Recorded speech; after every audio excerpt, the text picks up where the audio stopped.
Clara subió al tren sin destino, creyendo que escapaba. No sabía que, en el vagón número 5, la esperaba una mirada capaz de cambiar el rumbo de su vida, y quizá también el de su corazón.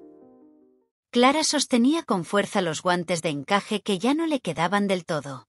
Eran viejos, heredados de su madre, y temblaban entre sus dedos con la misma incertidumbre que recorría su pecho. La estación estaba envuelta en una niebla espesa. Los faroles parecían luciérnagas cansadas, y el andén, casi desierto, olía a humo y a promesas rotas. No llevaba equipaje. Solo una pequeña cartera con unas monedas, un pañuelo y una carta que no había tenido el valor de entregar. Subió al tren cuando el silbato sonó por segunda vez. Vagón número 5. Tercera cabina. Se sentó junto a la ventana, esperando que nadie más subiera. Pero, apenas unos minutos después, la puerta se abrió. Un hombre entró.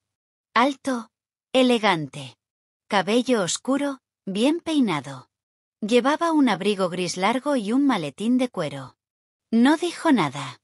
Se sentó frente a ella. Y, durante unos minutos eternos, el único sonido fue el leve traqueteo del tren sobre los rieles. ¿Viaja lejos?, preguntó él, con voz serena, casi un susurro. Clara levantó la vista. No sabía qué responder. No tenía destino. «¿Dónde me lleve la noche?», contestó al fin, sin mirar. Él sonrió apenas, como si esperara esa respuesta. «Entonces somos dos». El tren se internó en la oscuridad. Afuera, las siluetas de los árboles pasaban como sombras alargadas. Dentro, la luz dorada del vagón suavizaba los rostros y las palabras. Conversaron en voz baja. Primero de lugares: Viena, Praga, Lyon. Luego de libros, de flores, de la forma en que los inviernos parecían eternos en ciertas ciudades. Él dijo llamarse Gabriel. No ofreció más. Tampoco preguntó demasiado. Y eso le gustó a Clara. En ese vagón sin tiempo, se sintió por primera vez libre. ¿Huye de alguien?, preguntó él, sin ironía. Clara dudó. ¿Por qué decirle la verdad a un desconocido? ¿Y por qué no? De una vida que no elegí, dijo al fin. Gabriel asintió. No la juzgó. No pareció sorprendido. ¿Y usted?, preguntó ella, atreviéndose a mirarlo a los ojos. De una culpa que no puedo olvidar, respondió él, con los ojos clavados en la ventana. El silencio volvió, pero no era incómodo. Era una pausa que envolvía, como el abrigo de un invierno que ya no lastima. Clara se preguntó por qué se sentía tan en paz, tan lejos de todo lo que la había hecho llorar en los últimos meses. De Edmund, de su padre, del vestido blanco colgado en su habitación como una amenaza. Cuando el tren se detuvo en una pequeña estación, Gabriel se levantó. «Debo bajar aquí», dijo. Clara sintió un nudo en la garganta. ¿Cómo algo que apenas comenzaba podía doler tanto al irse? Él dudó un segundo, y luego, con la delicadeza de un gesto antiguo, dejó sobre la mesa del vagón un pequeño sobre. No dijo nada más. Bajó, perdiéndose entre la bruma. Clara tardó unos minutos en abrirlo. Sus manos temblaban. Dentro, una nota escrita con letra firme. A veces, los trenes no solo nos llevan lejos. También nos devuelven a nosotros mismos. Si alguna vez decide quedarse en algún lugar, busque el Café de la Rue du Nord, en Lyon. Cada domingo a las 5, alguien la espera. G. El tren volvió a ponerse en marcha. Clara apoyó la frente contra el vidrio helado. Afuera, el mundo seguía igual. Pero algo dentro de ella había cambiado. Quizás no sabía aún a dónde iba. Pero ahora sabía a quién quería encontrar al final del viaje. Durante horas, pensó. En su vida anterior. En todo lo que le habían dicho que debía ser. Y también pensó en él. En sus silencios. En cómo no la juzgó. En cómo la miró, como si realmente la viera. Pero esta vez no iba a tomar decisiones por un hombre. No iba a correr detrás de nadie. Tenía que encontrarse a sí misma, Primero. El tren la llevó a Toulouse, una ciudad luminosa, perfumada de glicinas y callejones con historia. Alguien le ofreció un cuarto en una pensión a cambio de ayudar en la cocina. Y en sus ratos libres, Clara volvió a pintar. Era lo único que siempre había amado. Lo único que le pertenecía. Y la ciudad la amó. Sus cuadros empezaron a venderse.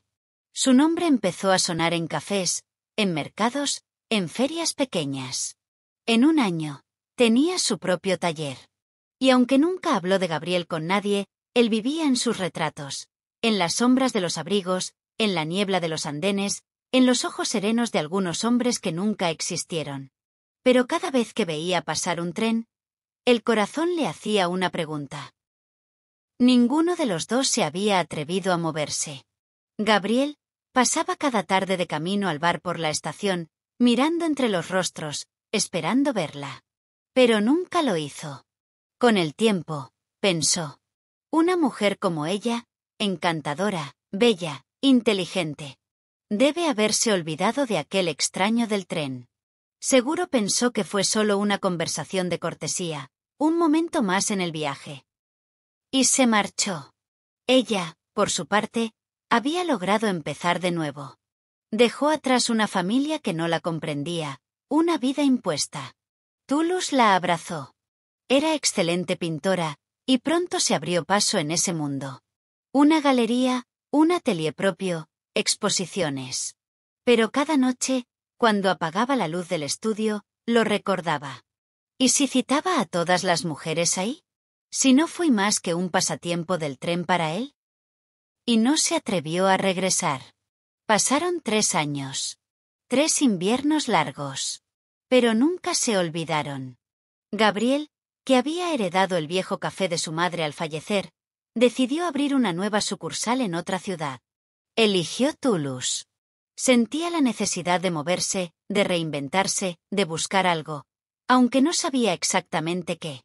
La mañana en que llegó y el tren se detuvo en la estación, algo lo frenó en seco. Un mural enorme, pintado en tonos suaves, representaba a 2 personas dentro de un vagón antiguo. El hombre tenía un sombrero ladeado, ella una mirada que parecía iluminar el espacio. Él se acercó como hipnotizado. Leyó la placa al pie, tren nocturno, una escena que me cambió la vida. Firmaba, C. Valmont. Lo supo de inmediato.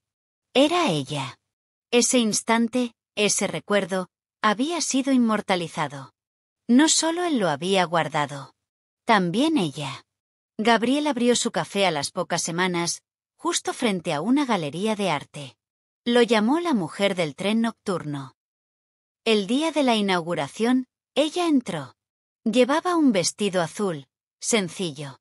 El cabello más largo. Pero los ojos, esos ojos, seguían idénticos. Se quedaron quietos un momento. Luego él la invitó a sentarse. Pidieron 2 cafés. Como en aquella noche. ¿Siempre supiste?, preguntó ella. Lo sospeché cuando vi el mural. Confirmé cuando supe quién lo pintó. Yo pensé que quizás para vos había sido solo una charla más. ¿Una charla más? Sonrió.